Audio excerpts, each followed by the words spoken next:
processing a difficult end to a great season? Yeah, I mean, it's been a struggle.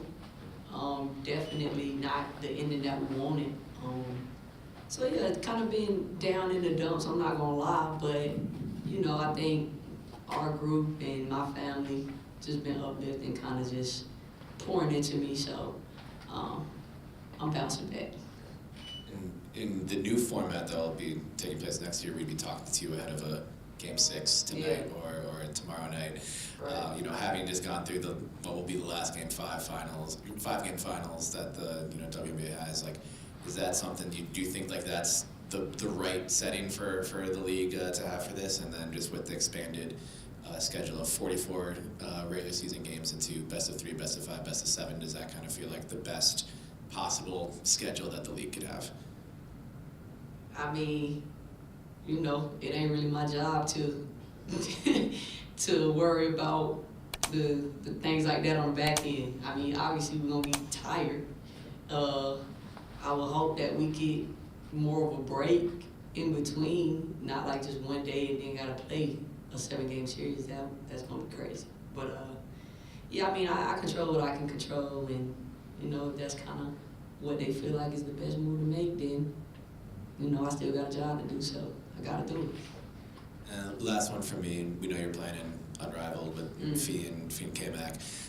What is, you know, how excited are you to be able to participate in that league? And just before that starts, what's next for you over the next couple months or so?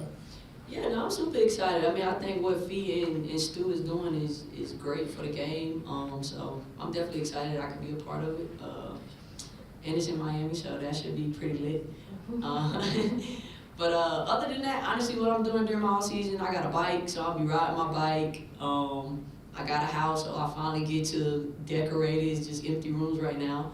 And hanging out with my dog, so this is gonna be like my first off season that I could really just sit down and kind of do what I want, and not have to go overseas. So shout out to Fee and Stu, man. You talked so many times this year about how glad you were that you came here. Yep.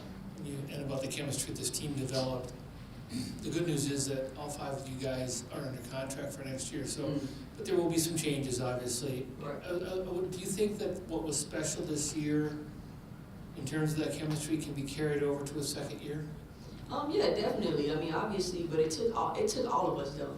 Like, this group was special because it took literally every last one of us. So, I mean, yeah, you can hope for that same chemistry, but you just never know, man, because everybody brought something different that we needed to make it to where we made it to. So, I mean, you hope for the best, and you hope that, you know, you bring in those same great people.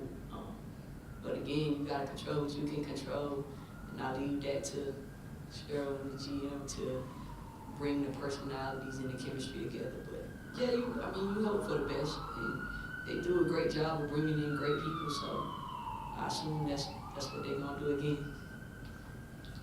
Courtney, your dad became a bit of a celebrity in these finals, and he's such a low-key guy. How is he handling his newfound notoriety? Oh man, he's loving it. Oh my gosh, and I love that for him. He calls himself Playoff Don. So he told me he showed up the first playoff game, and he literally was like, "Court, I want to be at every game," and he literally was at every single game. So shout out to Pops, man. I love that people was able to kind of see his personality, see where I get my personality from, and show him so much love. So I love that for him. Courtney had a lot of great moments this year. From the time you first came here until now, what has been your favorite moment about being here? The people, man. I think when you're around great people, it just makes every moment worth it. Cause this is hard. Like, playing these games and staying mentally strong, like, it's hard to do. But when you're doing it with such a great group of people, it make it easy. It's crazy because I was just talking to Tia about this last night actually, and we was just saying, like, this time last year, I was like, man, I'm about to retire soon. Like, I'm getting up there. And now, this time now, I'm like, all right, I got a couple more years left in me. So, and again, that's just a testament to this organization, the people that I'm around, just how it just changed my mindset. So, I'm so grateful that I was able to come here. Courtney, you talked pretty openly about how frustrated you were after that Game 5, but how you were kind of able to find your rhythm. As you go into the off-season, that's a tough game to go into the off-season on. How will that motivate you maybe to, to do what you need to do in the next year? Yeah, I mean, I'm motivated in general. Obviously, that ain't the way I wanted to go out because I felt like, I was just popping it the whole time. So to end in that fashion wasn't ideal. But at the end of the day, man, it's basketball. Like, you gotta not get too high, not get too low, stay steady, and keep working on your game. I mean, it's my second year being a point guard, so I definitely think there's so many areas where I can grow and just get better. And I'm excited to be able to do it with, again, this organization. Courtney, again, you've had a lot of good moments this season. I just wonder if you could speak on the fans. I mean, 2 sellout playoff games, Mike Conley's dancing with your dad, with you guys. Justin Jefferson's at the game. I did go to Wolves practice. Mike Conley even lost his voice at that game. Just what is it like kind of inspiring this city and getting all these fans out there? Nah, man, it's lit. I love it. I loved how everybody showed up and showed out. Just the support was insane. It was crazy. And to be a part of it, like, I think they had like the most fans we ever had here. Like, that's insane that I'm a part of that.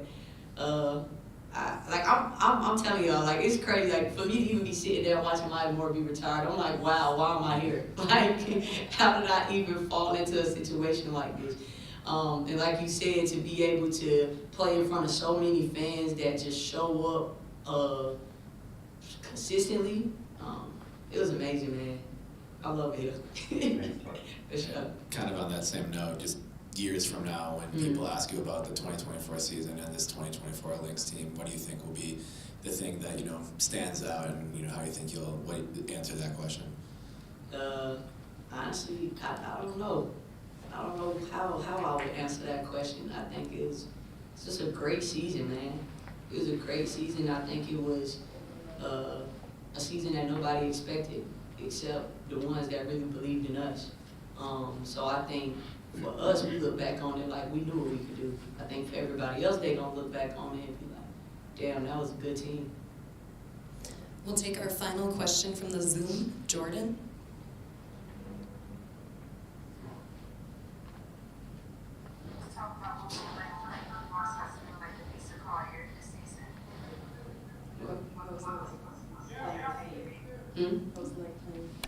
Nah, man, Fee is great. I say this all the time. Fee's such a humble superstar. Being able to play with somebody like her who just shows up and is so coachable. She receives criticism from whoever. She just want to be great. So being able to play with somebody like that, I think it just elevated my game. It just helped me be a better version of myself. To be able to see how she lead in the way that she leads, it was amazing. So love playing with Fee.